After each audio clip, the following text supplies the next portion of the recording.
Being an avid history reader and researcher, I had an obsession with the sites having some sort of political or cultural history associated with them. This is the reason why I always wanted to travel to Burkina Faso, which, being a part of ancient kingdoms, subject to French colonization, and home to 3 of the most important World Heritage sites, was rich in both.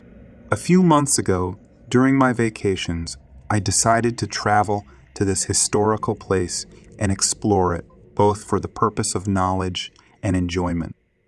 After completing the necessary procedures for my trip, I finally set off on the journey with high expectations for my experience. The day we landed in this country was the hottest day of the year, especially for a person hailing from the northern region, like me. Deciding to rest for the day and begin with the exploration the next day, I headed straight to the hotel I had already booked a room in, thanks to the online booking system. After a 1-hour drive, I finally reached the hotel, finding it much better than my expectations. Making my way through the parking lot, I entered the hotel and found a strange-looking person who did not seem to be African standing in the reception. Staring at the person for a few moments, I then shook off the weird feeling I was having and walked to him, asking him for a little guidance.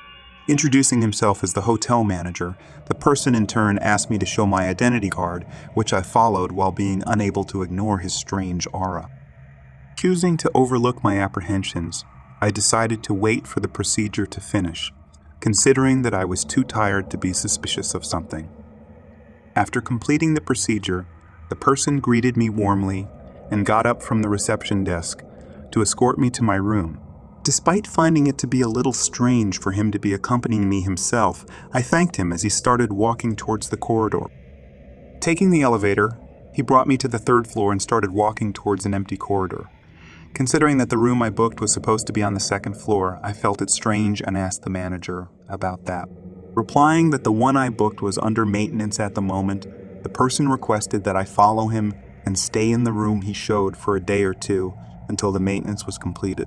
Without objection, I started to follow the person, our footsteps echoing in the dark and empty corridors, creating an eerie atmosphere. While walking, I anxiously scanned the surroundings for other lodgers, but only encountered locked doors, as if no one else had checked in. Despite a growing sense of unease, I continued walking, trying to match the pace of the manager, who seemed to glide effortlessly despite the heavy luggage he was carrying. After a few minutes, we reached the edge of the seemingly never-ending corridor where the person finally stopped. Turning towards a door, he unlocked it and revealed the luxurious room inside. Entering the room, he then placed my luggage there, wished me a good time, and left. Feeling his behavior to be a bit strange, I entered the room and started to observe its impressive interior. While doing that, I suddenly realized that I had left the keys in the door lock and went to take them. However, just as I opened the door, I found a woman who looked very scared, running towards the darker edge of the corridor with teary eyes. Reaching my room, she turned around, unlocked the door exactly across mine, and entered inside, locking the door after her. Puzzled by her apparent distress, I gazed at the closed door for a moment, faintly hearing sounds of crying from within, before retrieving my keys, locking my door, and retiring for the night. It must have been in the middle of the night when my deep slumber was disturbed by the sounds of screaming, jolting me awake. Getting off my bed, I walked towards the door of my room, hearing the voice of the woman imploring to be spared, along with a few masculine voices telling her to stop protesting. Thinking that it must be the same terrified woman, I found it to be very strange for such an incident to occur in a 4-star hotel. Deciding to inform the hotel management of what was happening, I turned around to reach for the intercom. However, what I heard at that moment left me shocked. Standing outside my room, the person who was threatening the woman was none other than the manager himself, who then covered her mouth, suppressing her cries and eventually silencing her completely. This made me realize that the hotel staff was also involved in whatever crime was happening at the moment. Considering it was necessary to complain about that, I decided to call the police and reach for my phone.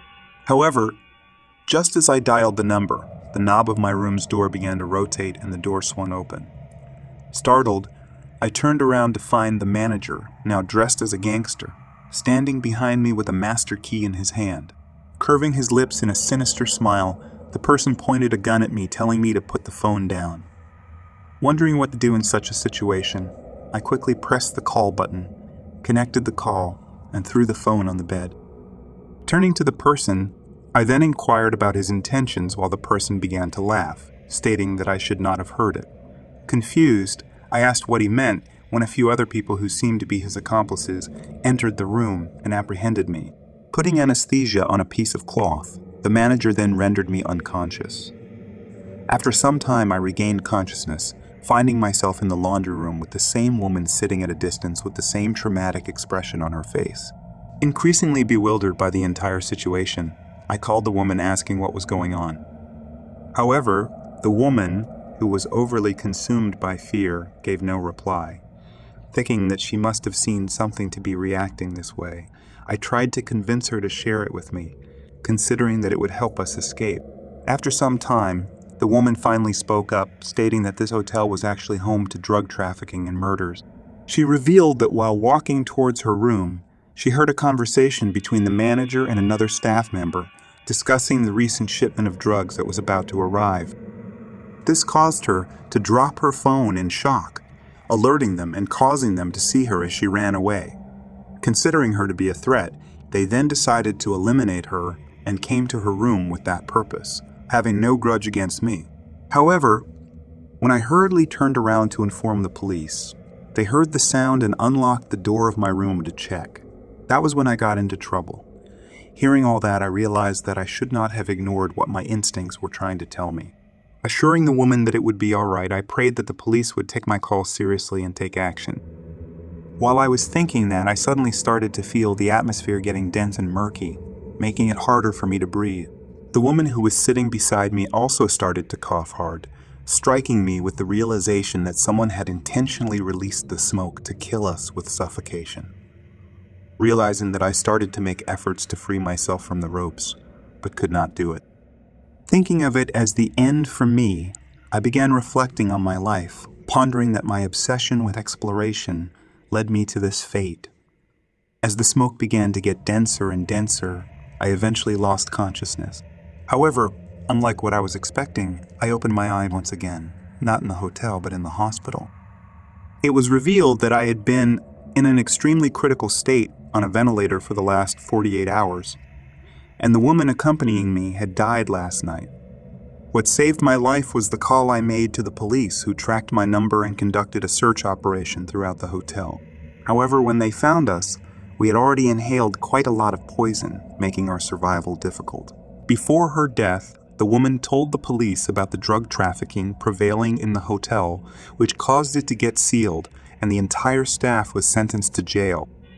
This was indeed a traumatic experience for me and led me to face a major loss in my health.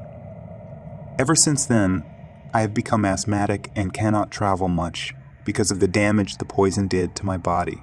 However, more painful for me is the death of the innocent woman for whom I could do nothing. After that experience, I had to spend the rest of my vacations in the hospital and simply return upon recovery. It was after that incident that I completely abandoned online bookings and started to completely rely on my instincts to make decisions.